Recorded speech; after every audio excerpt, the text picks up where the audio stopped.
Hey there, fellow citizen of the internet. Welcome to the Moses Kabandana Podcast. Today, I have with me Alan Lazaros. I hope I did not butcher the name. Welcome. How are you? As I mentioned to you, a lot of people say, "How are you?" And most people say, "Fine, I'm good," or whatever.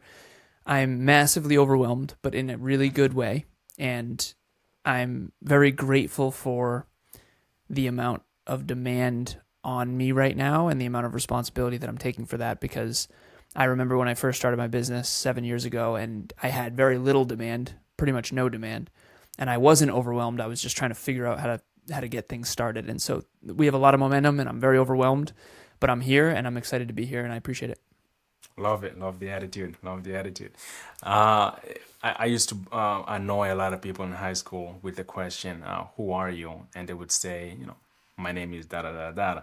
And I'd be like, well, if I wanted to know your name, I would have asked, what's your name? I said, who are you? And there was no answer that they could give me that would satisfy that question, because it requires all. Anyways, that's me having a squirrel mind here. Before we hit record, we're talking about personal responsibility and one's definition of success. And so,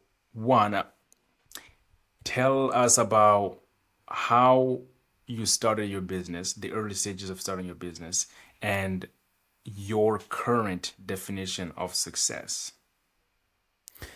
So I started my first business way back in 2012. It was called Campus Libre, and that ended up being a falling out. So that business failed, quote unquote. And that's a whole story in and of itself. But the business that you're referring to now started 9 years ago. 9 years ago, I started a little company called Alan Lazaros LLC, very original name. And the slogan, the tagline, was "What you'll never learn in school, but desperately," in all caps, "need to know." And I had already had a lot of success in corporate. I had already gone from sort of a really rough upbringing to essentially finding a way to bootstrap my way through high school and college to a lot of corporate success. And then I got in a car accident. It got me to sort of my existential quarter-life crisis. My father passed away in a car accident when I was 2 years old, when he was 28. And so I got in my own car accident at 26, and physically I was okay, luckily, because the car I was driving was very safe, but it was definitely not a fender bender. It was very, very, very scary. And I really questioned what I was doing. I questioned my trajectory. I questioned my life. I had regrets. I realized I wasn't fulfilled. And then I started my own company called Alan Lazaros LLC, "What you'll never learn in school, but desperately need to know." And my goal was to bring personal development to the school systems. And that failed pretty horribly. I gave several speeches. I was a thought leader and a motivational speaker, and I was trying to inspire students. And since then, I've done a lot of that, but none of that was really super successful. So eventually I started a podcast called Conversations Change Lives. Okay. And my first guest was actually Kevin Palmieri, who you've had on your show. Yeah. And I was his first guest on his podcast called the Hyper Conscious Podcast. Change the way you think, change the way you act, change the way you live. It was built on self-improvement and self-awareness. And so I was his first guest, he was my first guest, and then we teamed up and we had the worst titled podcast in history, which was called The Conversations Change Lives meets Hyperconscious Podcast. And so every week we would get on the microphone together and we would talk deep stuff, a couple bodybuilder bros talking deep and trying to figure it out. Eventually, 400 or so episodes later, we rebranded to what's now known as Next Level University. And now we have coming up on 1,800 episodes now. Wow. We started that 7 years ago.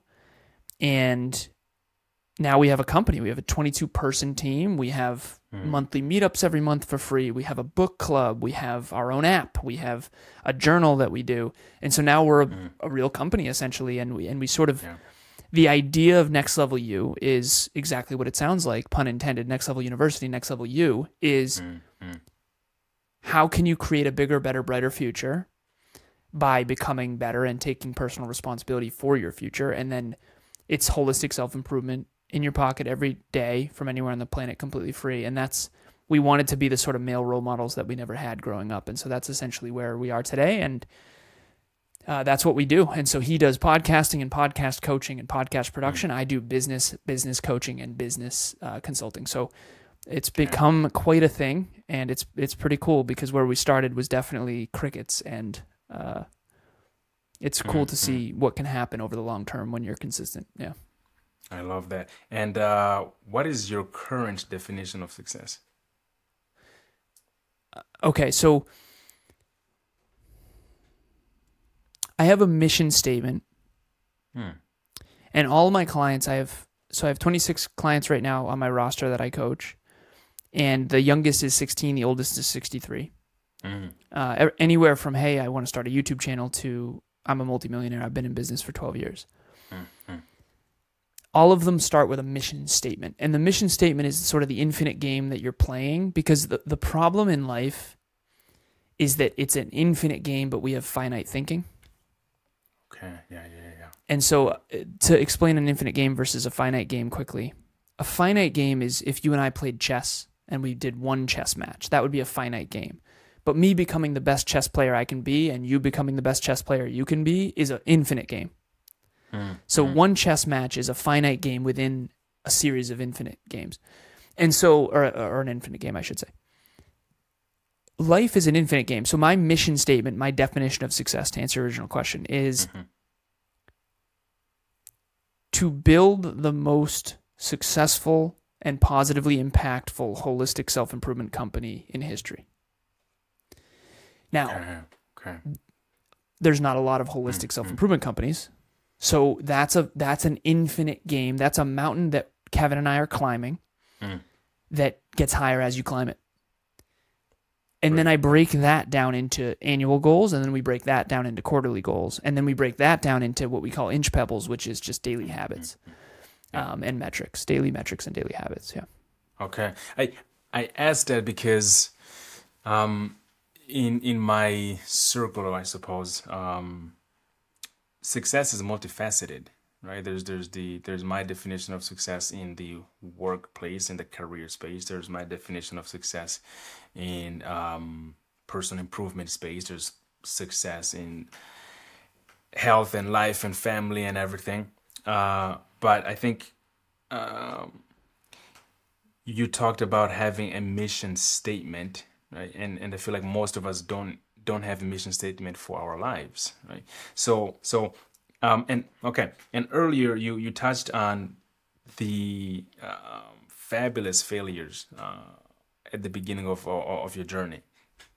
Can you touch on the role of failure in your successes? Because I feel like most of us, at least for me, there's so many things that I didn't even put my best effort in, because I knew that the likelihood of failure was so high. So if I don't try, that rhymed. If I don't try, then I won't fail at the very least. But if I do try something, then that means I'm going to fail. If I do fail, and if I told people that I'm going to be embarking on journey X, Y, and Z, and now there's no fruits, right, of that journey, now I am a failure. I've labeled myself a failure. So I'd rather not even try. So can you touch on the role of that failure specifically, or that set of failures, and how that played a role into your successes today? So over the years, I've coached many different people, and it's been interesting to talk about failure, because a lot of people, statistically speaking, a large percentage of the population is very afraid of failure. There is a small percentage of the population that is actually afraid of success. And so I'm going to go into both. Yeah. So Kevin, my business partner, he has a core wound. So every human being has a core wound, and there's a lot of different therapy modalities that you can look at. The frame that I'm looking through is called internal family systems. You can look this up, and I have a therapist named Carol who's taught me it. But ultimately, internal family systems is this idea that everyone has a core exile or a core wound. There's three main types of core wounds. And for the psychologists listening, yes, this is an oversimplification, and I know that, okay? So there's really three main buckets, but I'm going to put it in two just for the sake of simplicity, okay? The first bucket is the larger bucket. I would say a large percentage of the population, I'd say at least 90% of the population, is in the bucket of what's known as, through internal family system, as defective. essentially the core wound is you don't feel smart enough, you don't feel good enough, you don't feel capable enough. That person, their deepest fear is failure. Okay. So essentially, they're trying to succeed, but they're afraid to fail. And so unfortunately, to your point, they don't put themselves out there a ton, and they usually only play winnable games because they don't want to fail, and they certainly don't want to be seen as a failure. Yeah. Unfortunately, to be actually successful and to get outside your comfort zone, you inevitably have to fail. And so there's this whole fail forward thing, and micro failure leads to macro success, that kind of thing. And I'll explain that more. But I'm not really afraid of failure, and it's actually very scary for me to share that because the main core wound of the defective category is I don't believe in myself. I struggle with self-doubt. The main issue is self-doubt. The main superpower, the main cure, I should say, the thing that anyone who's resonating right now with not good enough, not smart enough, not capable enough, what you need to work on is self-belief. Believe it or not, there's a percentage of the population that actually doesn't struggle much with self-belief. I happen to be in that percentage. I have a lot of self-belief. Anyone listening can know that. If anything, you might think I'm arrogant, when in reality, I believe in myself a lot. Now, that's the defective category. The other category is what's known as unlovable. So unlovable is a category where you totally feel good enough, you totally feel smart enough, you totally feel, if anything, you feel like you're too much for people. So you dial yourself down a lot for other people. So I'm very intense. Behind the scenes, I actually am more intense, not less. Okay. So these people have unlovable because they trigger the core wound and the deep insecurity of defective. And so usually the defective category feels lovable because they're in the majority. Most people don't believe in themselves, and most people pretend they do. For those of us who really do believe in ourselves and who really do have goals and who really do believe that we're capable, we're kind of in the minority, so we feel unrelatable, unlikable. We feel like we get bullied for no reason. It's this weird thing. So usually we armor up and we struggle to be vulnerable. Okay. So the basic core fears of both of those categories, one of them is fear of failure, the other one's fear of success. The best quote Kevin ever came up with for this is he said, "You are afraid that all of you is not enough or that all of you is too much." So I don't have the all of you is not enough thing.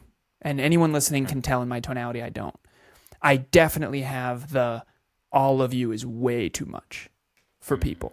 So I was what I refer to as a social coward. So there's competence courage and there's social courage. Competence courage is I'm going to apply to the job. I'm going to do the thing. I'm going to write the resume. I'm going to write the cover letter. I'm going to go to the school. I'm going to apply to the school. Like that I always had very high. But I was a social coward. I would dim down my beliefs. I would not speak up. I would don't share your goals. Even sharing my mission statement was scary. Yeah. Because most people would consider that really arrogant. You really think you can do that? You really think you can do that? Like, honestly, yes, I do.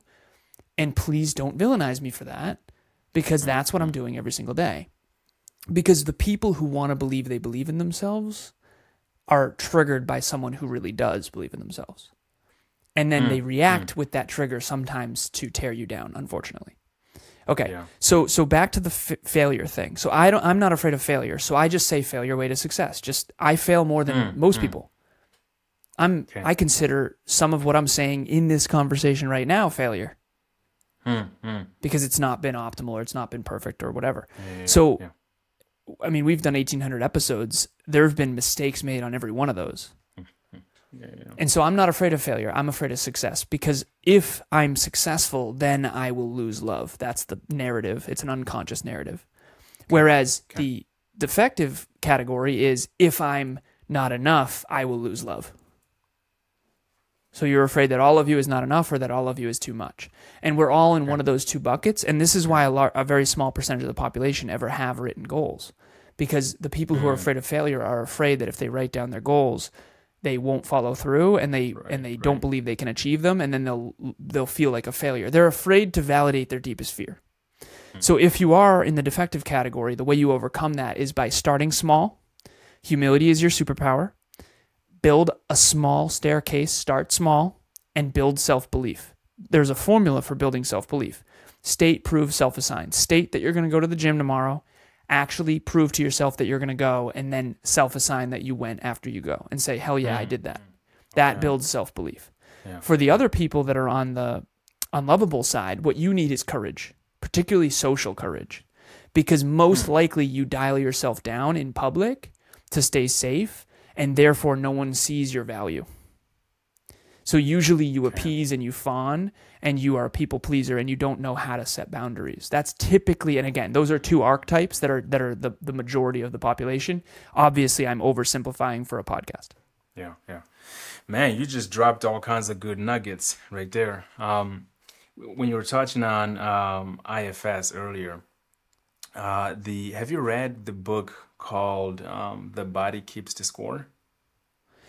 Okay, so that book, I read the beginning of it. Okay. And it triggered me a lot, so I actually put it down. And I've been avoiding reading it ever since. And the reason why is because it opens up with all the stats of the adverse childhood experiences. And it really messed with me because I was in most of those. I was in all of them, all of those stats. Okay. Fair. I was first introduced to IFS in depth through that book. It's a very long book, very thick book. So you're the second person that I've talked to that has mentioned IFS. So I'm now leaning more towards like learning more about it, but also like finding someone that can a therapist. Have you ever seen Inside Out, the movie? I have not. Okay. No. That movie is very metaphorical to IFS. They're very analogous. So if you see Inside Out and Inside Out 2, I think that's when it comes to internal family systems, that's what it means.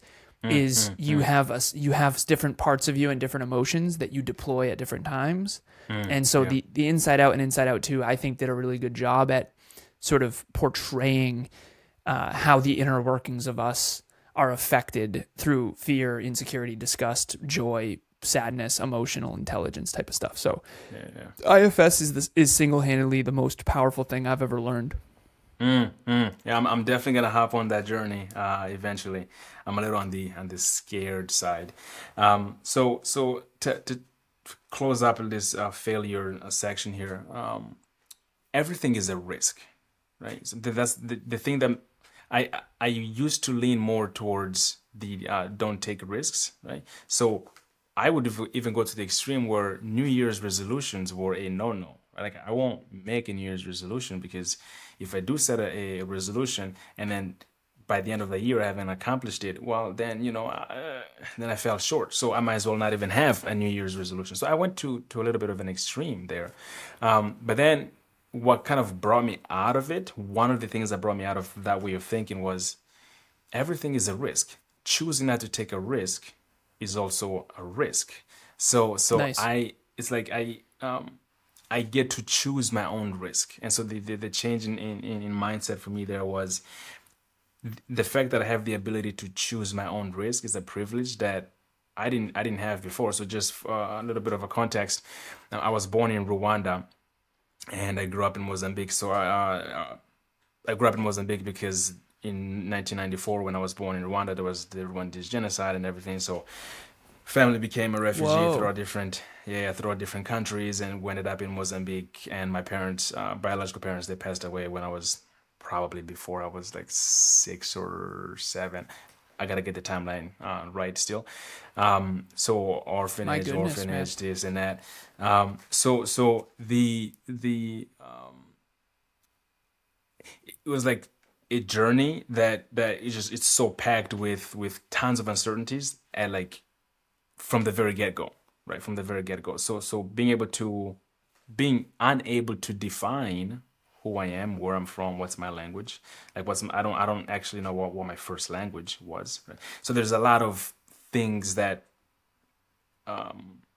a traditional foundation for early childhood development is just not even there, right? It's just not even there. So taking risks and the idea of failing and setting goals, therapy is gonna help a lot, as far as like putting all these things together.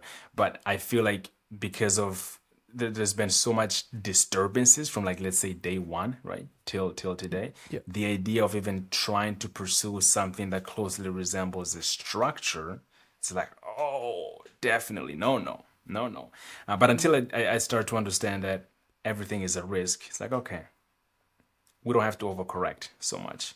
And so I'm on this journey of learning to embrace failure and jumping, what's the saying, both feet in. Well, you know what it is failure in the past for people. Have you ever heard of an ACE score, adverse childhood experiences? Heard of it, but I wouldn't say that I understand it at all. No. Okay, yeah. So there's an ACE score where I had a client once who playfully joked with her mother and said, my highest score I've ever gotten on a test is my ACE score. And her mom didn't like that joke very much because essentially what she was saying is my childhood was awful. Yeah. And for those of you out there who did have a very, very, very adverse childhood, you definitely did. It's obvious, right? And it takes one to know one, by the way. And I'm not comparing ours because I'm sure that you went through things I didn't. And, no one knows. I don't know your childhood. But like, for someone who has had so to provide context, father passed away when I was 28, when he was 28, when I was 2. Stepfather from 3 to 14. My real last name is McCorkle. So my father was John McCorkle, and my stepfather left when I was 14, and he took his entire extended family with him. We didn't really associate with the McCorkles much because we were trying to be the Lazaroses. And then my mom and her sister, my Aunt Sandy, got in a fight, and we got ostracized from that side of the family too. So I kind of lost 3 families by the time I'm 14. So if you want to talk about scaffolding being ripped out from under you and not having a strong foundation, the abandonment challenges and all that. And so I can feel your pain to an extent, but I also think it's good for me to sit there and go, well, I definitely was not involved in a situation where there was any level of genocide or any of that kind of stuff. So everything's relative. Everything's relative. Yeah. My adversities are relative, yours adversities are, but here's my point. My point is, you, number one, have an opportunity, in my opinion, to inspire people in a way other people can't. And I didn't used to share any of my childhood. Like I said, I put that book down for a reason, right? Yeah. I didn't used to want to share any of this. I didn't talk about my dad until my mid-20s. I just avoided the topic altogether. Yep. Because it was painful. And so for you and I to have started from beginnings that were adverse, and to actually take risks and to build something meaningful, it can inspire people in a way that other people can't, because it's the whole starting from the bottom metaphor. Right. And the last piece of this too that I'll share with you is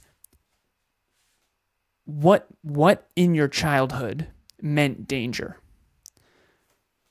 Because for me, I there were certain things in my childhood that were very dangerous, and this is a public medium, so there were some good things. Okay, Yeah. So if my mom were to be listening to this or anything like there was some good things. Okay, I appreciate it. Thank you so much. But also, what the hell, right? Right. So there were dangerous things, and that's the fucking polite way to put it. Okay. Yeah. Pardon if this is not an explicit show. You're good. Okay. My point is that whatever you associated danger with as a child, you most likely are still unconsciously avoiding, even though it's not dangerous anymore. Right. So I'm a grown man, and I'm still acting like a little kid in these certain situations that remind me. Okay. And so risk is different now because you and I are grown. You're 30, I'm 35. I'm hoping to hit puberty at 36. But the point is that we are still playing with that same central nervous system that used to fight, flight, freeze, or fawn in those circumstances in order to survive. And so what got us to survive through hardship now is actually keeping us from thriving. Yep. Amen to that. I found out the other day. Well, the other day, it's like a year and a half ago. My girlfriend. The other day. my girlfriend and I, we were. She was gonna drive me to the airport early in the morning, like 4 or 5 a.m. And so we were hauling our bags. Right, we were in small town in Spain called Zahara de los Atunes, I think, southern Spain. Anyways, and all of a sudden, it's like 4 a.m., maybe 4:30 a.m. I just get like shivers just running down my back, right? And I freeze for a second. And she's like, "What? Is everything okay?" And I had to pause for a minute. I was like, "Whoa, okay." It's like it brought a memory that, or a set of memories slash a feeling that I didn't even know that was there. So it was only after, like, putting one and two together and thinking about it, I was like, okay, there's a lot of times in my childhood where we had to get up and leave at the wee hours of the night. And so, but now I'm an adult. I understand that there is no war going on. There is, like, we don't have to go from one refugee camp to another refugee camp. There's nothing happening. It's all good. You're just But going your central to the nervous airport. system doesn't know that. Right. And right. so, but you have to like really reprogram yourself in that moment. Yeah. And that's doing your own therapy work right there. That's the inner work that when people say doing the inner work, that's what they're referring to is becoming aware of your automatic responses and then rewiring those in a way that's conducive to your new flavor of success. Right, exactly. So I'm gonna try to respect our time here. You mentioned boundaries earlier on in the episode. You didn't touch on it more deeply. Can you? It's a giant umbrella term, of course. People say, "Oh, you're invading my boundaries," or "You never say your boundaries right." But what does that? What does that mean? And even like within like an interpersonal work, right? Like do you set boundaries and actually carry through? Like, what is the distance? I guess the question is, like, what's the distance between a conceptual understanding of a boundary and the implementation of that boundary? Because there's a huge distance there. So let me give a example. So for anyone who grew up with, we'll just say there's a child who grew up with an alcoholic parent. And when the parent would get really drunk, they would trample on your boundaries, your personal space. They would be disrespectful. They would yell at you. They would hit you, whatever. Okay. That person is going to grow up with a skewed version of reality. They're going to think it's okay unconsciously to be mistreated. And that's just low self-worth. Yeah. It's low self-worth. And I always thought that self-belief was the most important thing, and it is, but the second most important thing is self-worth. And so if you grew up being really mistreated or your boundaries treated unjustly, that's what I would say, is if you grew up in an environment that treated you very unjustly, you most likely don't understand how much you're being disrespected and how much your boundaries are being trampled on. And so the way that I describe it is self-belief is your belief in your ability to build the castle. Self-worth is how much you believe you deserve to live there, and then you honor and protect it with a moat, and you don't let people come in and spill beer on the carpets. So I was someone who had very low self-worth and low boundaries. So I was so mistreated at times and so bullied in high school and different things and just growing up and all that I didn't understand this Richter scale. And I'll explain the Richter scale quickly. If you're born in the U.S. and California, there's earthquakes all the time. If you're born in Massachusetts, there's no earthquakes. So if there's an earthquake, even at level 1 out of 10, everyone's freaking out. Whereas in California, you wouldn't even notice. You're just used to it. Yep. And so it's the water we're swimming in when we grow up and we don't realize. So for example, if you grew up with a very adverse childhood, your Richter scale is screwed up. So when an intimate partner tramples on your boundaries, you don't even notice it. And so you don't know how to be respected. And naturally people disrespect you and you never stand up for yourself, but you have no idea that you're not doing that. And then people don't respect you unconsciously because you are essentially being cowardly. And so an example of a boundary would be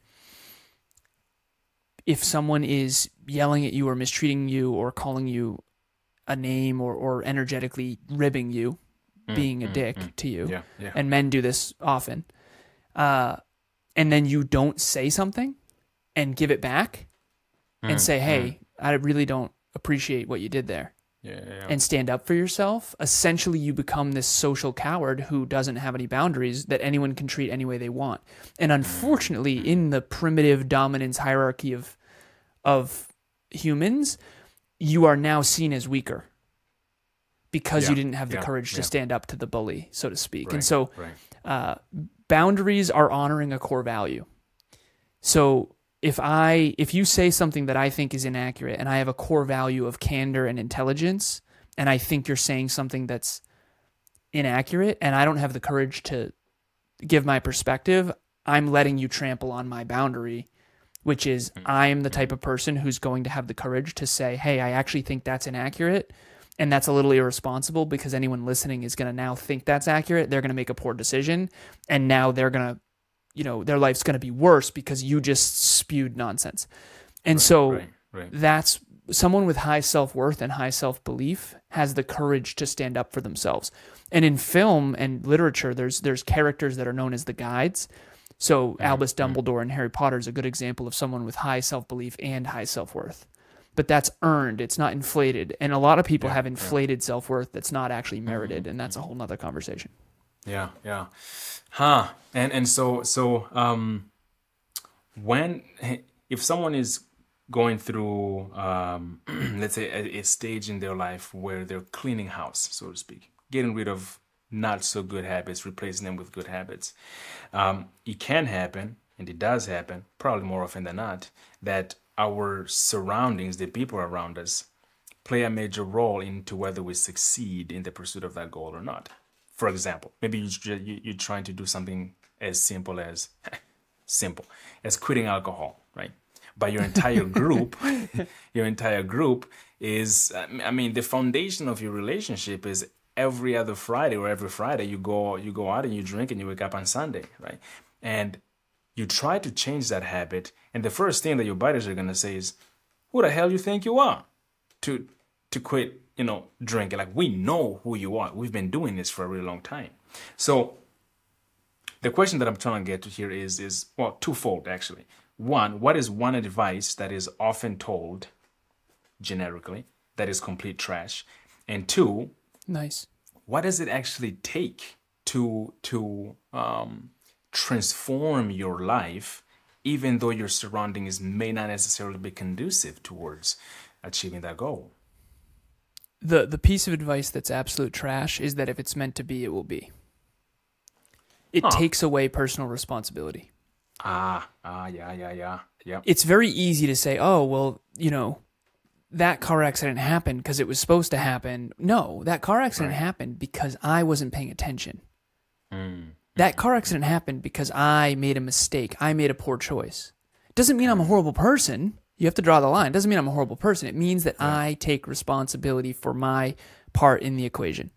So the trash advice is this toxic positivity going around, which is if it's meant to be, it'll be. Well, okay, you might as well throw your hands up and just hope the tide brings you somewhere nice. Right. Because the truth is, it's like sailing, and I've only sailed once, but the wind blows on us all. It's who has a good set of the sail that gets to the destination that they actually want. Like, you and I grew up in environments that were not optimal, and that's fair to say for anyone listening. Regardless of the details. Okay, we grew up in environments where, statistically speaking, most people would never make it.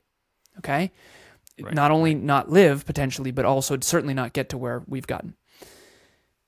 Okay, well, if it's meant to be, it'll be. That didn't do it, man. Imagine if I had that mentality. Stepdad leaves, father dies, right? It wasn't if it's meant to be, it'll be. It's okay, let's go back to the drawing board. My past is painful. My present is painful. How am I there's no trust fund. There's no future family. There's no dad who's going to protect me. There's no generational wealth. I am screwed if I don't do something about this. And so I took personal responsibility for my family and for me. And in some ways I became the man of the house at 14 years old. And I had to find a way to build a bigger, better, brighter future with very little resources. And again, very little resources relative to the U.S., by the way. I realize that I'm an American and I realize that I'm very privileged, okay, in some ways. And fortunately, I lived in a country that allowed me to have financial aid and scholarships. So I understand that I had that advantage. Yep. Okay, that said, this whole, well, if it's meant to be, it'll be, is trash advice. It's not real. What is real is it will be if you take responsibility and do all you can to maximize the probability that the outcome is good. And by the way, you can do that, and you will regret it if you don't. Right. Okay. So that's the first one. What was the second part of the question? I forgot. I was really focused on this because I agree a lot on this. There is a like a 35% part of me that's like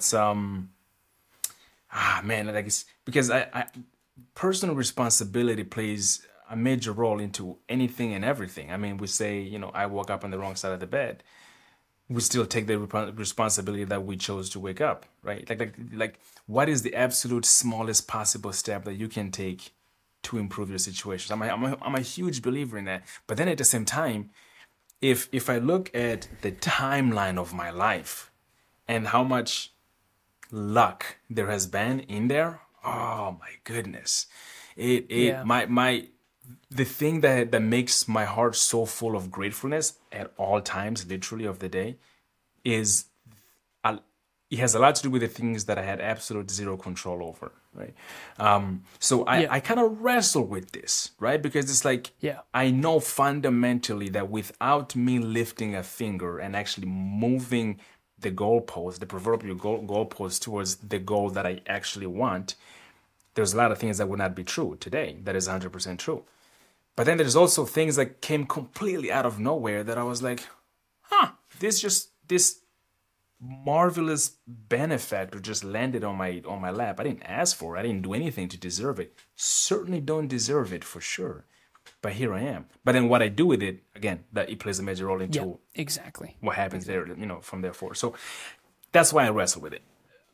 I'm grateful that you did that because you mentioned prior to even recording that there would be times where you would dig deeper, and it's not an attack; it's an intellectual sharpen. Right. Iron sharpens iron. So here's the thing, and I have this blog that I wrote, and it's about the locus of control, essentially, which is you have 3 circles. The outer circle is what you have no control and no influence over. The next circle in is what you have influence over but no control over. You have influence over it. So I have influence over you, but I don't have control over you, right? But I do have control over, and then the smallest circle is what you have control over. Now, here's the cheat code for life. You have, no matter who you are, obviously some people, live in countries of different circumstances, okay? And I need to make that clear because the U.S., regardless of our ridiculousness, we do have the largest economy. So I grew up in a high income place, okay? Right. And I know that, okay? Now, and I also coach people all over the world, so I have perspective on that. Okay, that said, we all have control over these 5 things. What you say, what you think, what you do, what you feel, and what you believe. You have control over those 5 things. You also have control over what you don't think, don't say, don't do, don't feel, don't believe. So you have a choice, if you're out there watching or listening, you have a choice to believe me or to believe Moses or to believe some religion. It's your choice. You do have a choice on what you say, think, do, feel, and believe, and what you say, think, do, feel, and believe in response to what is done to you. And so it's just unintelligent to focus on anything else. And that's where my computer engineer comes in and just says it straight. Even if some of it is the grace of whatever you believe in, taking personal responsibility for those 5 things is where all positive, constructive change has to be focused and germinated. Because, I mean, you're right. Some wonderful things have happened to us, you and I, that are very lucky. But I'll tell you what, there's a lot, way more on the other side, which was unlucky. And I'm telling you that right now. There are 2 things that I feel very lucky in, and I'm not going to share them here. But everything else I feel very statistically unlucky, actually. The one I will share. Here's where I was really lucky. Number 1, I was born with a very powerful mind. I'm extremely intelligent. I always have been. I'm very grateful. Number two, I was born in a free country that invests in powerful minds. Those two advantages have without question been a huge part of why I've gotten to where I am. Yeah, yeah. But I'll tell you what, those are the only two things I can find that were lucky. And that is fascinating. So, and by the way, if just those two things are what I had to work with. And I did, and I worked with them. And I worked with them, and I did my best with those two things. And so ultimately, it was what I said, did, think, feel, and believe that made the difference. And my car accident really woke me up, but I'm not naive enough to think that if it's meant to be, it'll be. If it's meant to be, you'll do what you can to maximize the probability that it happens. And truth be told, that is an empowering belief, even though it feels disempowering. Yeah, I like that. There is seldom less said things than finding someone who you know to be truly talented, or they have a particular gift, and they don't use it, or they don't even know that they have it, or they don't acknowledge it. So even if you have these, let's say, natural abilities or these advantages over others, over fill in the blanks, right? Your what's it known as your unfair advantage in the marketplace, whatever the marketplace is. If you never take action, competitive advantage, yeah. If you never take action, then it's right, doesn't take you anywhere. So this is a good segue. I know we're coming to an end here, but it's a great segue to talk about gratitude, and then we're gonna close after talking about gratitude. What's the role of gratitude in your day-to-day life?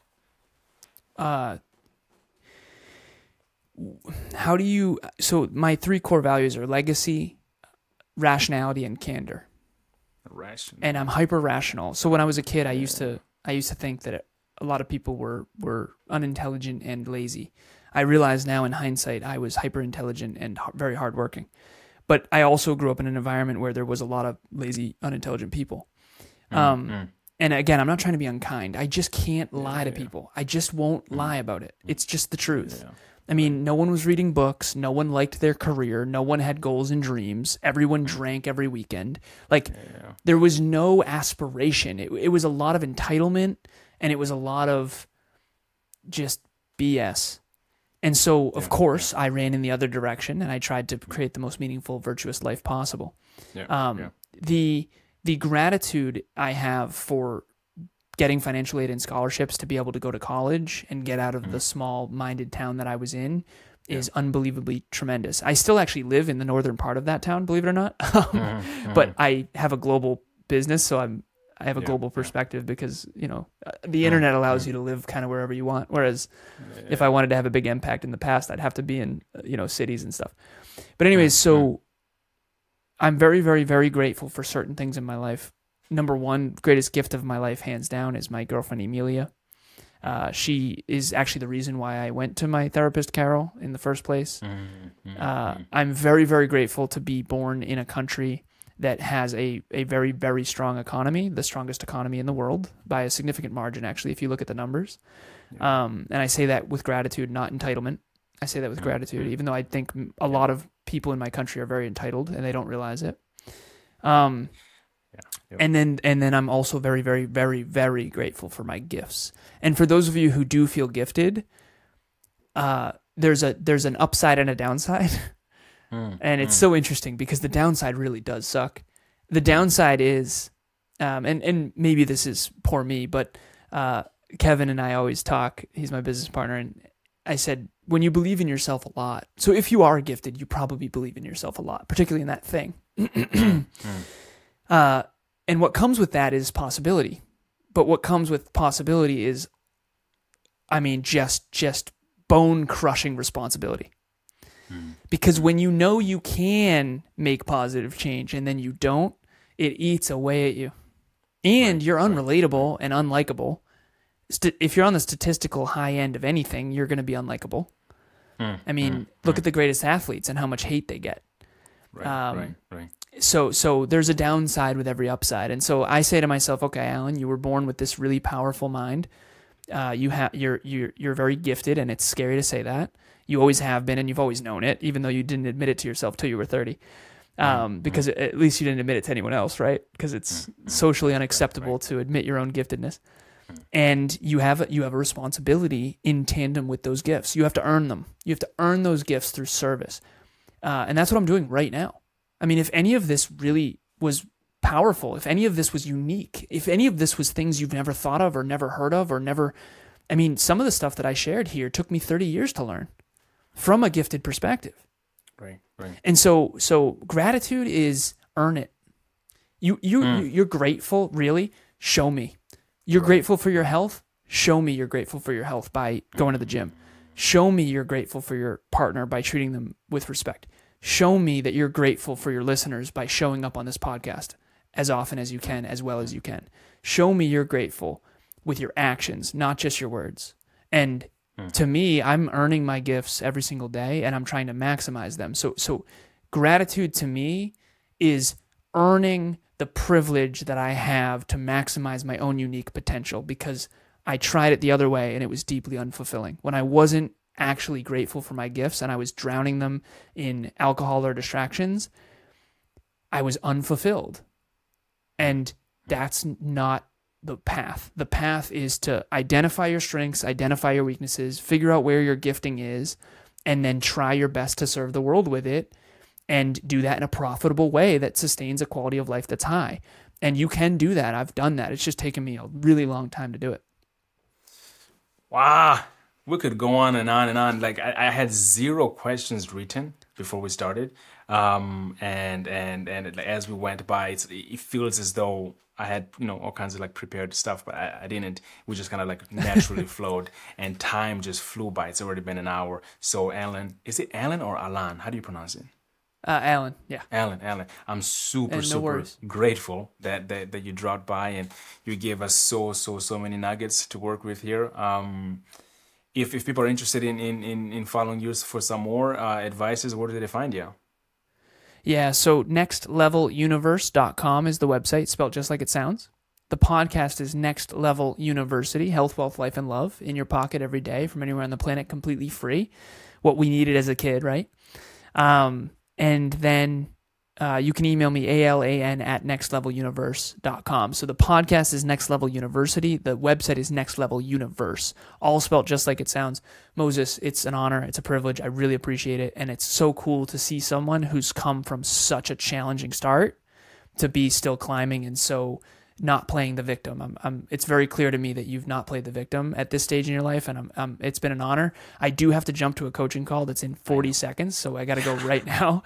But Happy Friday, my good sir. I really appreciate Happy Friday. it. You as well.